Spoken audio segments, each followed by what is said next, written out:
And I would say like that's only progressing me to grow further, right? So like the last 3 years, I've pretty much been living for free. While of course we know with real estate, there's four different forms of like growing your actual wealth, right? You have depreciation on property, depreciation for taxes. You have your cash flow, and then of course you have your equity growth. And my tenants are paying the equity growth, so it's unrealized as far as wealth generators for me. I don't feel it right now, but I know down the road when I retire, and if I want to sell the house or if I don't have a mortgage anymore, the cash flow is going to be ridiculous. Each one of those is its own retirement fund on its own. So if it and not to point at Dave Ramsey, but the snowball effect is now occurring, right? Where I can see one property is now helping me grow a second one faster, and then a third faster, and fourth and fifth. So that's the plan. Yeah, and I mean, I've discussed it before too. I think the biggest hurdle for a lot of people is that first property. They're nervous to, all of the overhead or the expenses or, the initial down payment. Do you think that first property, just getting in, kind of your feet wet, did that help kind of roll you into the next? I mean, you did mention as soon as we were about to close on that first property, you were ready for the second one, correct? Yeah, absolutely. I can't remember. I must have been 24 or something like that when I closed on the first one. So it was kind of strange, buying a house so young, and of course, nobody else in our age group really does this. I'm not saying we're the 1%, but it's a very small portion of people at this age that are ready to jump into real estate investing. It was a bit nerve-wracking, especially with putting a larger down payment on that first one. The game plan would always just been house hack, right? That's a low down payment. You can get in for 15,000 on a $430,000 duplex, and that's a very expensive market. So it's not impossible to do this in any other market out there. It's just you have to be okay with saying, I want to step outside the box. I want to be comfortable being a landlord. And so many people have this depiction of a landlord as a guy that is just always changing toilets, struggling, hating his life, getting midnight phone calls.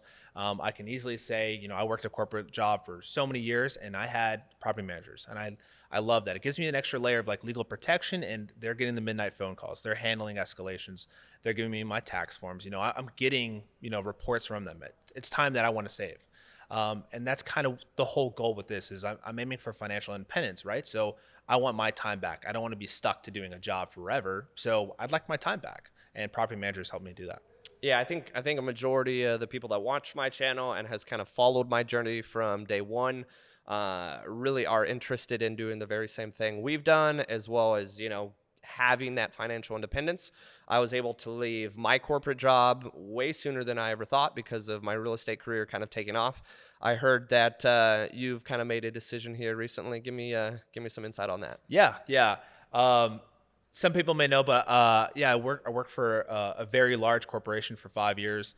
One that rewarded me very handsomely with, of course, education, growth, diversity to really push myself and learn more things, and of course, fantastic compensation. And it's not something I took lightly, but about 3 weeks ago, I left that job after 5 years, and I left it knowing that this was a job that could have provided me plenty of wealth in my life, but I wasn't ready to sacrifice 60-hour work weeks every single week for the rest of my life. It was stressful, it was fast paced, but it was a good learning opportunity. But because of real estate, it's allowed me to do this transition to where now I can leave my corporate job and go pursue my passions, whatever that is, because I have steady cash flow now. It's predictable cash flow. And it's also helped me out because now 3 years into this journey of real estate investing, all of my savings for every single property is already capped out, right? So like we talked about with the budgeting for vacancy, capex, repairs, I'm already at those limits. I don't need to budget anymore for that. So that's just additional cash flow that's onto me. So it's pretty much real estate investing has allowed me to kind of quit my job and go do what I want. I love that. I mean, that's rewind 4 years ago, I guess 5 years ago when I first technically got on Bigger Pockets, and it was a good friend of mine back in high school that I really disconnected with, but then reconnected with. Gosh, it was 6 or 8 years, probably 6, 7 years after high school. And I realized that he was doing pretty well in life in real estate, but I didn't understand. So he threw out the good old Rich Dad, Poor Dad book. So I went ahead and read my first book in 10 years. And then I also got told about Bigger Pockets, which, we both know very much about.